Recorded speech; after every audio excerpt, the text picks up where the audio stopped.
Buenas, bienvenidos, soy Óscar Miralles y estáis de nuevo en Moviment. En un anterior vídeo, creo que era en el vídeo sobre la sesión de yoga, una sesión para principiantes, dije que el yoga ha sido criticado muchas veces por su exceso de misticismo y seguramente con razón. Este comentario ha dado que hablar y creo que debería explicar a qué me refiero. No sé si vosotros creéis que los yogis siempre han sido los agentes del buen rollo, esta gente pacífica y amorosa. No, no, no, no, no, no, no, no, no, no.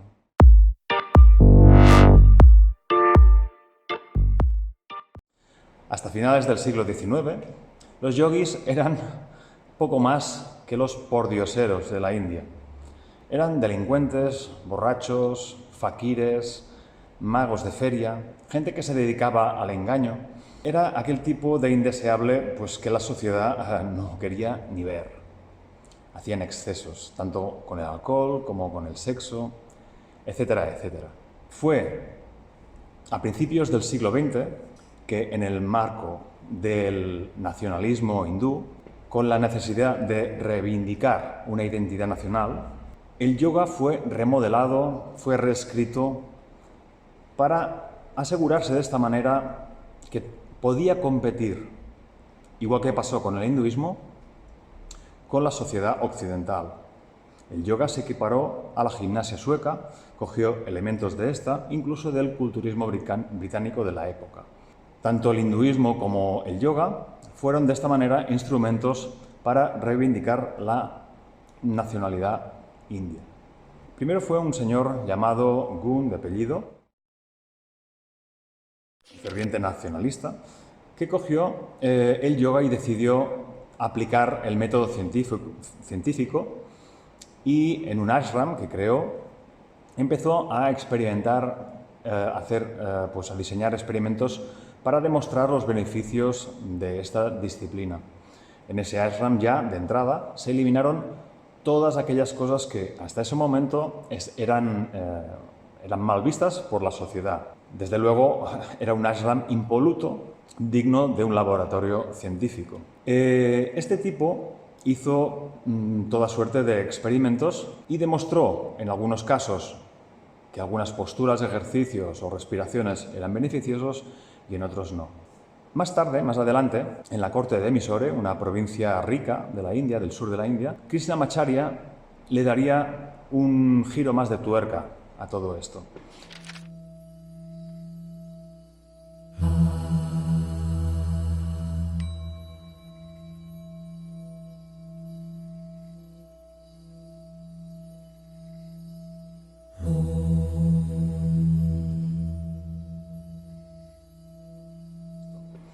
En ese momento, y más o menos hasta mediados de los años 30, se diseñaría el yoga tal y como lo conocemos hoy día. Un yoga más gimnástico.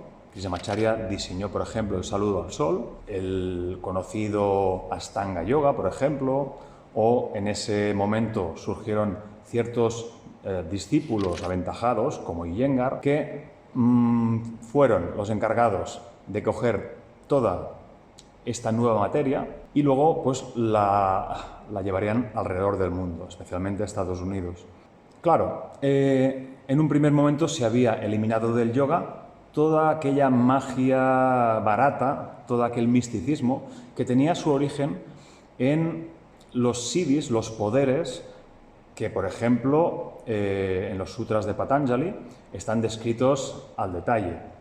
En el camino hacia la iluminación, el yogi desarrolla una serie de poderes que además tiene que renunciar a ellos, porque si no, no consigue llegar a liberarse, no consigue abandonar la materia porque se apega a esos poderes.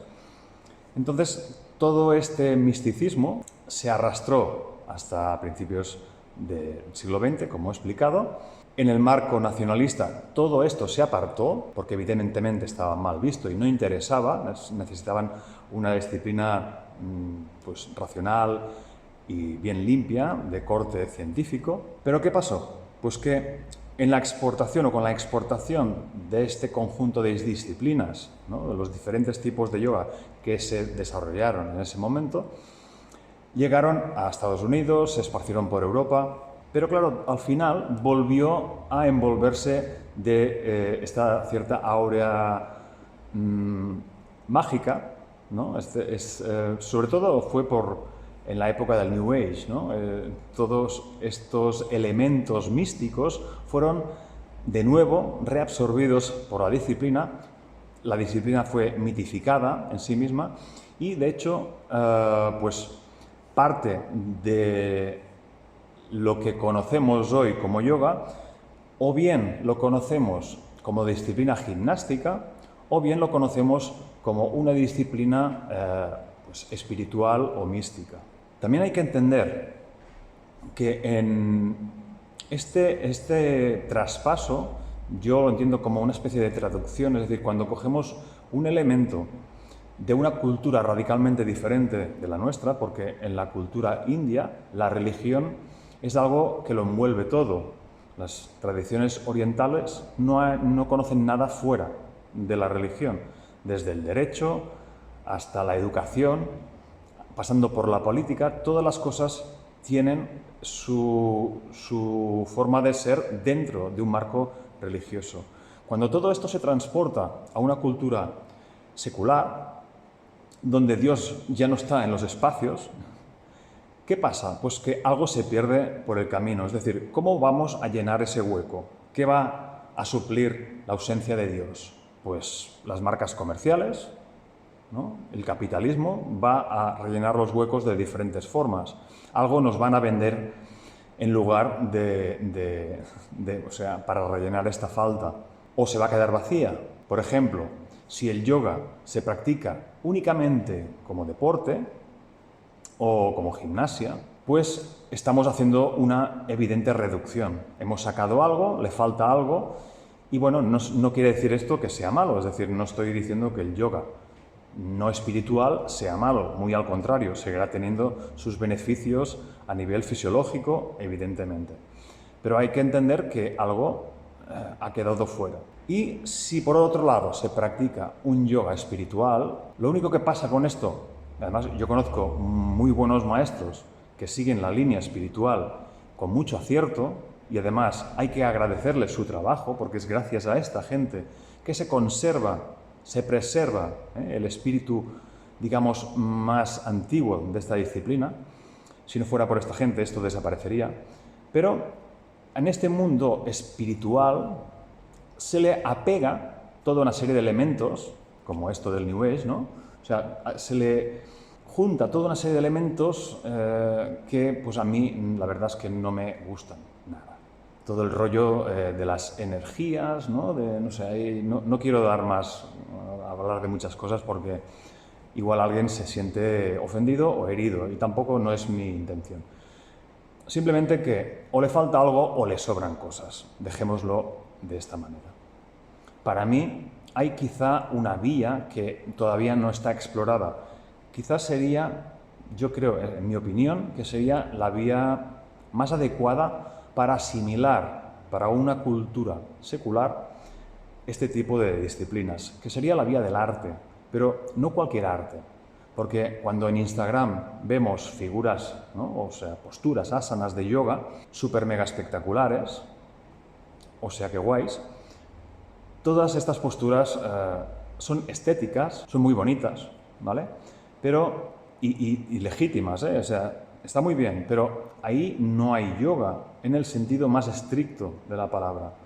Porque, y eso ya lo hablaremos en otro sitio, el objetivo último del yoga no tiene nada que ver con la imagen, con un logro físico. Entonces, la tercera vía de la que hablo, este arte del que hablo, es un arte escénico, un teatro, en el sentido más pleno de la palabra, nada de despectivo. Es decir, el yoga sería en este caso como una especie de recreación histórica. El yoga es un mito en acción. Por tanto, el practicante se dispone a la sesión de yoga como un auténtico actor que se pone en el papel del renunciante, del sannyasi, ¿no? De ese místico que abandona la materia, todo el mundo de la materia, para recluirse y alcanzar la iluminación. En este caso, la sesión de yoga cuenta una historia, ¿no? Igual que con el yoga para los niños, donde se cuenta un cuento, aquí lo único que cambia es el tipo de relato. Es un cuento para adultos. Es un cuento que explica cómo desapegarse del mundo material para alcanzar el espíritu. Pero bueno, esto es un tema que abordaremos seguramente en otro vídeo.